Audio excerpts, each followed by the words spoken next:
Hey everyone, in this video we're going to be going through the purpose of our body analysis spreadsheet and how it all works. So first off, throughout the day we're going to grab 4 points of data. So this will be your waking heart rate, your morning body weight, your hours of sleep for that night, and then before you go to bed, your PM weight. It sounds like a lot of work, but it's really not too bad. So if you have a smartwatch, you already have access to the amount of sleep you got and your heart rate numbers, so you don't have to do anything from there. If you've got a smartwatch, all you pretty much have to worry about yourself is jumping on the scales in the morning and jumping on the scales in the evening. And just a quick one, when we do this, we want to try and make sure we're on the same scales all the time. So it just makes the data consistent, as some scales can be a little bit different. So try and stay on the same scales the whole time. So the whole reason behind the body analysis spreadsheet is we want to keep track of how our body's handling the training that we're doing and any other stresses that we have in our life. So this is such an important tool, as it helps us avoid overtraining, and we can fix any problems that we have before all the wheels fall off the bus and we're experiencing, large amounts of fatigue, anxiety, all those things that come about and are associated to adrenal fatigue. So this just helps us keep track of how our body is coping with the training, with everything, so we don't go down the avenue of overtraining. And then another cool thing is, if you have a bad session, so if you're at the track and things just aren't clicking and you're tired and you don't know what's going on, you can look back at the last few days on your body analysis and you can work out, on this day I only got 5 hours sleep.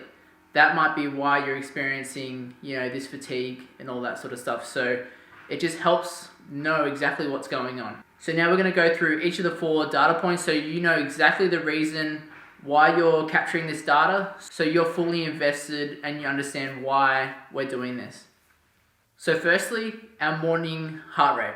So if you have a smartwatch, Apple Watch, Garmin, Samsung, whatever you got, it should track your heart rate if it has a heart rate sensor on it. So you just got to capture each number in the morning and put it into your spreadsheet. If you don't have a watch, don't stress, you can do this manually. It just takes a little bit of maths. So pretty much what you're going to do is you're going to capture your pulse. So you can either put 2 fingers up on your neck and you'll be able to feel your pulse, or you can use your wrists. But yeah, you can look up the best way to do it for you. So what you're going to do is you're going to time 15 seconds, and then you're going to count how many beats, how many pulses you do in 15 seconds. Then you're going to times that by 4, and then that's going to give you your resting heart rate. So we look at our resting heart rate a lot when it comes to training and avoiding overtraining. So pretty much once we capture a fair bit of data with our heart rate, we'll find that it's pretty consistent. So we sort of will range around the same. We might go up 1 or 2 beats. But what's a really good indicator for fatigue and overtraining is when our heart rate is elevated. So it might be, pretty even, might be around 55, and then all of a sudden on one day it jumps up to 60. And then you're like, what the hell's happened there? So this means that when our heart rate has spiked, it means that we haven't absorbed our training from the days prior, or something else has popped up and given us more stress. So a good rule about our resting heart rates, because they do fluctuate. So pretty much if your heart rate is up 1 to 3 beats, that's all good. Train like usual, that's manageable. If your heart rate is up 4 or 5 beats, it means we should halve our total volume of that training, and we should keep our training only aerobic. Alright, so we don't want to be doing any sprint training, crazy fast intervals when we're tired. So halve your volume, stick to aerobic. And if our heart rate is up 6 or more beats, absolutely no training for the day. Focus on sleep and nutrition. Alright, so there's no point in training a stress system. It's only going to get more stressed. Alright, so if it's up that high, don't do anything. Sleep, nutrition, hydration. So next up, we're going to talk about our AM weigh-in. So a lot of people feel a little bit uncomfortable when jumping on the scales, as a lot of people associate it to, you know, being like fat.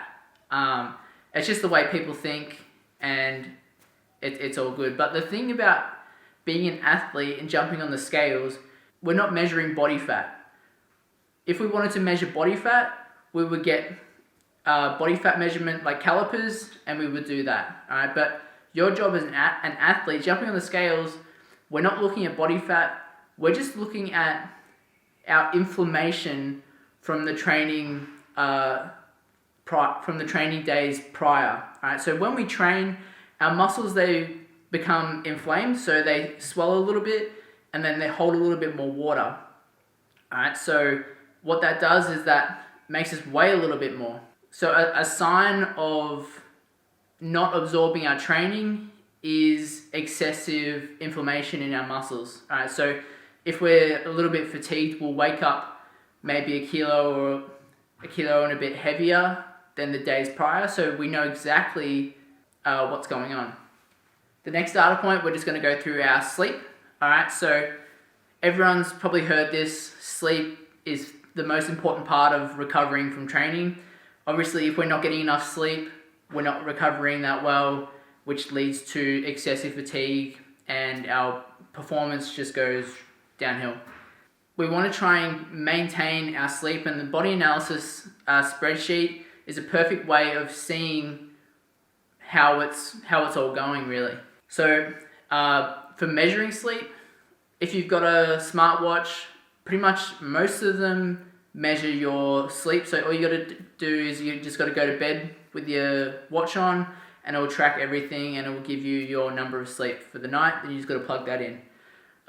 If you don't have a smartwatch, just from when you go to bed to when you wake up, that should do the trick. So the last data point, we're going to go through our PM weigh-in.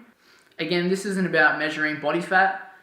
Our PM weigh-in is all about our hydration.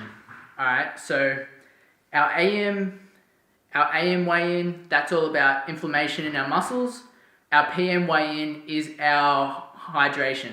All right, so if you've had good hydration throughout the whole day, you'll find that when you go to bed, you'll be 1 to 2 kilos heavier than what you were in the morning. All right, so there should be about 1 to 2 kilos variation between your AM weight and your PM weight. If it's not, or if it's the same, or if it's less, it means that you haven't hydrated. You're not hydrated enough. All right, so next time you got to drink more water until that PM weight is 1 to 2 kilos heavier. All right, so that pretty much sums up all the data points in our body analysis spreadsheet. So pretty much all you've got to do is you got to jump on the scales, you know, in the morning, in the night, and you got to grab your data from your watch. So it might sound like a little bit, but it's a really good way of staying on top of everything. All right, if you forget about it and don't do anything, you just go about your training and not tracking any data, you might find that you start to run into overtraining, and then once you start experience those negative side effects of excessive fatigue, you'll wish you'd focused a bit more on the body analysis. Try and stay on top of it before it gets out of hand, and this is just a tool that's going to help you, and I guarantee most of your competition has no idea about this. So this is something that you can have up your sleeve and just will help you train a lot more efficiently. So anyway guys, I hope this helps. I'll see you next time. Cheers.